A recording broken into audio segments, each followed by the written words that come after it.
Hello everyone and welcome back to my channel. If you haven't come across me before, my name's Cassie Amber and I'm a holistic nutritionist. I help people improve their health issues and challenges, manage their weight, and also improve their relationship with food all through plant-based nutrition. So the vegan mock meat topic came about because I get lots of questions and see in all these different Facebook forums, people are like, why do vegans even eat mock meat if they don't even like meat? And is it even a good choice because it's got additives and stuff in it? Is it healthy just to eat the real thing? And there's a lot of confusion around it, and it's quite a new concept, I guess. So I thought I'd just break down a few of the brands that I've come across in the supermarket. I've got graphs of all the ingredients so you can refer back to this at any time you like, and then just do a bit of a comparison, and yeah, we'll get into it. So before I get into the video, I wanted to proudly announce that I've just launched my brand new ebook, Cassie's Kitchen Combos. So the idea of this came from speaking to different people and getting feedback that some people are still intimidated by looking at a recipe and they feel like it's more complex than it is. It's still out of their comfort zone. They still feel like they don't know how to do that and create those meals. And there's busy moms who have just run out of dinner ideas. They don't even want to think about it at night, and people who want to nourish their body but even don't know what ingredients to choose, and they end up just getting takeaways instead because they don't know what to make. So I've revolutionized the traditional recipe book and I've just put together combinations of food. So I've got breakfast, savory snacks, lunches, sweet snacks and desserts, as well as dinners, and it's literally just 1 or 2 sentences with photos of the ingredients and how to make it. So really, like, as simple as it could possibly be.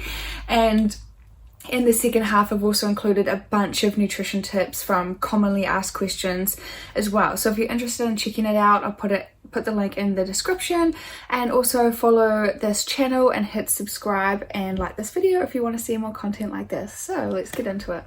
So first up, we've got sausages. I've included 3 different brands: Veggie Delights, the Alternative Sausage and the Alternative Meat Co and Bean Supreme. All of them I'd say are pretty on par with ingredients list and how processed they are with additives and stuff. I'd say they're not the worst thing in the world, but not the healthiest thing. The Veggie Delights one is made from wheat gluten and soy, and it's got a few other different spices and flavors in there. They've also added zinc, iron and B12, which is great. The Alternative Meat Co, this one definitely has a more meat-like texture. It's got soy, wheat, pea and hemp protein, and it's just got herbs and spices, so it's pretty natural. Beetroot for the red color, and paprika extract and tomato paste, so that's a pretty good one actually. And the Bean Supreme one is made from tofu. It's got carangian from red seaweed, and yeah, just some normal flavors like parsley, garlic, black pepper, oregano, rosemary. So all of them are fine. I wouldn't say they're the healthiest foods in the world, but they're fine to have as part of a balanced diet. Second up, we've got the chicken. Vegan chicken is my favorite kind of mock meat. But first up, we've got sun-fed, and that one is honestly the highest quality mock meat that I've ever come across in my whole entire life. So as you can see, the ingredients list is so small, just to the point. It's just got water, pea protein, cold pressed olive oil, pea fiber, yeast extract and pumpkin. So natural and clean. So I would literally consider this as a health food. I like it for protein. It's nice to put on sandwiches, put into vegan chicken pot pie, add to stir fries, add to anything just for a protein boost. So that's a really good natural brand. Second up is Nature's Kitchen. I really like the flavor of these, but they do have a few added things. It's got textured wheat protein, a vegan chicken flavor, which is nice, natural flavoring, but it's got flavor enhancers, oil thickener. Well, it's not too bad, but as you can see, it's just got more ingredients than the first one. And the third one, I just came across these in the supermarket. Plant-based garlic Kieves, and they are so nice. It's got this vegan butter in the middle that melts out this garlicky goodness. and I never looked at the ingredients till now. It is actually so processed.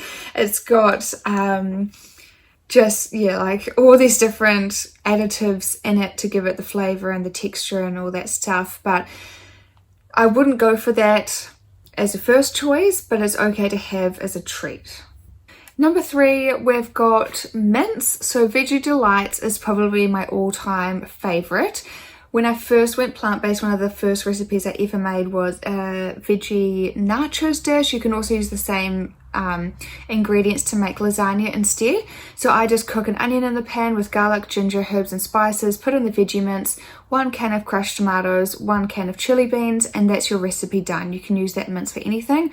A lot of people, when they try this, they just add the mince, but they don't add any tomato-y kind of sauce, and it would be a bit dry and not as flavoursome. So I definitely recommend a can of chili beans and a can of crushed tomatoes. Just really fills it out a lot more. But as you can see, this one's pretty natural as well. It's just got soy protein, tomato, onion, garlic, flavours, B12, zinc and iron as well. Number 2 is the V2 mince.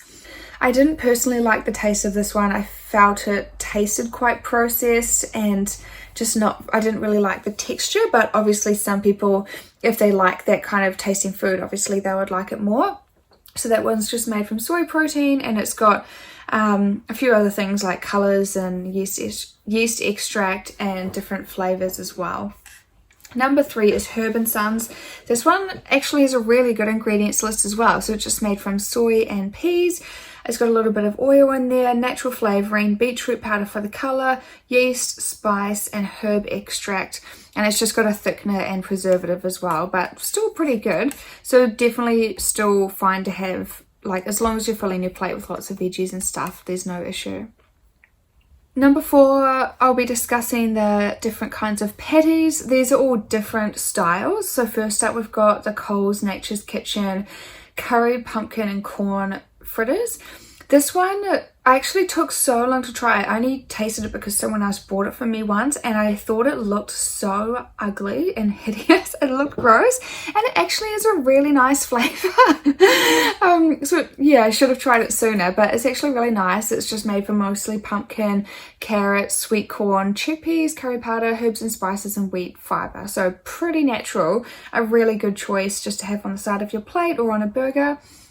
The Beyond One meat is really to replicate real meat, and obviously it's got a few more ingredients in there, so not a health food, but if you're someone who is going vegan, or if you are vegan and you're really craving meat, it's a really good alternative to have to satisfy the craving, but once again without having to have any of the negative impacts of an animal dying, just so that it could be on your plate.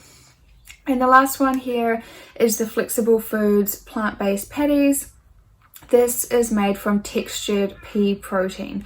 So if you want a healthy alternative to mock meat, TVP, which is textured vegetable protein, you can just add that. You just say you add a cup of it to some boiling water with a spoonful of veggie stock or veggie broth powder, and it will raise by itself. I think it's in half a minute or something. And you can just use that as a mince, so it's a pretty natural kind. And then they've also just added a few extra things like nutritional yeast, different natural flavours. So this is actually a really natural one and a good choice as well. So great if you want to make lasagnas or nachos, or just mix it through a stir fry to give it a bit more of a meaty texture. So yeah, I would definitely recommend the top and the bottom one, or the Beyond Burgers if you're just really craving that replica kind of taste. And number 5 is bacon. I don't miss real bacon at all. I think it just smells so salty, it's so fatty, and especially since I had a mini pig last year, it honestly just changed. He was the coolest pet I've ever met, and he honestly just changed my world. So now I just feel so good every time I sit down. If I buy a plant-based bacon, I know that I'm not killing an Eddie or like another pig like him. So yeah, the Veggie Delights one, that's the first one that I ever came across. It's pretty nice. It's got a strong flavour. Yeah, it tastes good. So pretty medium ingredients, just made from soy and wheat protein. It's still got some thickeners and oil. different flavors, sugar. So I'll say it's alright to have as a treat. The next food's one, I actually love this bacon, and I've never looked at the ingredients list for this one either, and it's honest, this is the biggest ingredients list out of any of the mock meats. It's just got so much added. It's mostly made from soybean oil and textured soy protein. But yeah, it's got a lot added into it, so definitely just save it for a treat. But it does taste good. And the last one is the Sunfed brand. Now I've tasted the chicken but I haven't tried the bacon yet. This one is such a good ingredients list. Look how clean it is, you know what everything is. You can read it, it just looks so pure, and I know that they just have really high quality stuff, so I'll definitely have to give it a go next time I'm at the supermarket. It's just made from textured pea protein, chia meal, nutritional yeast, and different natural flavors from vegetables, herbs and spices. So that's definitely the most natural one. So what you can kind of do is when you're picking out a mock meat, obviously if it's for flavor, if you just want to try things, then just try it. I don't always check the ingredients. I'm like, oh, this looks great, I want to see what it tastes like, and then just buy it and see if you like it or not. But yeah, just look for things where it's got minimal additives, preservatives, more natural kind of flavors, and just words that you can actually read. That's how you know if it's like a better kind of option or not, and not having a huge ingredients list. A smaller one is better with actual words, if that makes sense. I think it's really important to note as well that meat isn't just meat. So people might think, oh, the mock meats, they've got preservatives and they've got additives, which some of them are true. There are some really clean ones. Some of them are pretty processed. But in meat, there's a lot that goes into it behind the scenes. So I know even for the US alone, I'm not sure what the stats are for Oz and New Zealand, but 80% of the antibiotics manufactured, like if you think of all the people who are on antibiotics for their health and different viruses and stuff, humans only take up 20% of what's manufactured.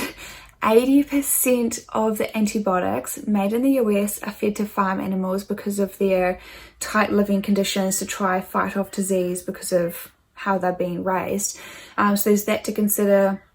A lot of the animals are fed hormones in their feed to help them grow faster, so obviously that's in their body and then we're consuming that as well. And then there's all the thing with like the pain, death, suffering, and they had to be slaughtered, and all of that's not very nice to think about, and all the stuff with the environment as well. So when you look at a piece of steak, it's not necessarily just healthy or chicken, like all that kind of thing to think about as well. So it's one or the other with what you do. So my biggest tip is literally just to fill your plate with as many nutrients as possible and have natural protein sources like tofu or beans, legumes, nuts and things like that, and whole grains. And if you want to indulge in mock meats, that's fine as part of a balanced diet. Obviously, if you're having that stuff all the time, it's a lot of additives and extra sodium and stuff that you're intaking as well. But as part of a nice balanced plate with heaps of veggies and lots of complex carbs and all that kind of stuff, it's totally fine to have. So yeah. And before I finish up the video, I did want to touch on some vegan sources of protein. So when I build my plate, the best way to do it is make it 50%. This is just a guide. Obviously not every meal will look like this, but make it 50% vegetables, so salad or big stir fry, veggies, a quarter carbs and a quarter protein, and then 2 spoonfuls of fat. So whether it's a sprinkle of seeds or a bit of avocado on the side or something like that, just to give you some healthy fats for your mental focus, your mood and your hormones. So when I think about what I'm going to make during the week, I obviously build my plate like that. Sometimes I'll buy some tofu and tempeh, sometimes I'll mix some beans and legumes through. I do buy mock meat every week, I think because it's more affordable in Australia and I really do like the taste. Especially the vegan chicken is my favourite. But other natural sources of protein can be edamame beans. Soy milk has a pretty good protein count on it. Textured vegetable protein, which is what I mentioned before, where you just let it raise in the water. Seitan, which is made from vital wheat gluten. A lot of people make homemade mock meats out of this. nutritional yeast, which is basically like dairy-free cheese flakes. It's got a bit of B12 and protein in it. I put it in all my pasta sauces, put it on top of avocado toast, mix it into soups, put it into any meal, any savory meal basically, for a nice cheesy taste. Spirulina is a great source of protein. Nuts and seeds, I like snacking on that kind of thing during the day, or I add a few nuts to my dessert yogurt bowls at night. Quinoa is a great source of protein. Most people cook this as a savory dish and they let it cook in water. I recommend cooking it in veggie stock or veggie broth just for added flavour. You can mix it through salads to bulk them up. Or I've got my secret recipe for breakfast. You can do quinoa cooked in a bit of water and a bit of coconut milk until it absorbs all of the liquid.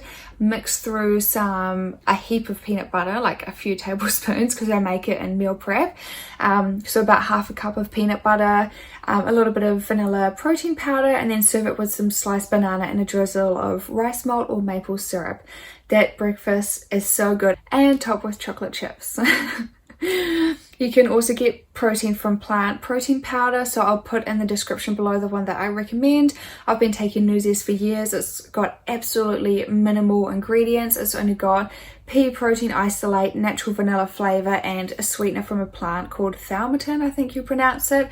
So it's just so, that says it in the name, clean, lean protein. It tastes great. I use it in my breakfast slices, protein shakes, smoothies, everything like that. And another one is Ezekiel bread, which is just a kind of bread with more nutrients, so that one's a high protein option as well. So I'll leave the video here. I hope you found this kind of thing helpful. Let me know below if you've got any suggestions of video ideas or things that you wanted me to cover. If you are interested in going plant-based, I'll link below my free 7-day plant-based masterclass series. It's basically an introductory course, and it just takes you through some of the things to take note of and what you need to know going into a plant-based diet, where to get your certain nutrients from, things that happen in the animal agricultural industry that you may not know about. So I'll link all that below, and then follow me on Instagram because I post daily content about my meals, different health tips, and just different wellness advice. So thank you for watching, and I'll see you for the next video.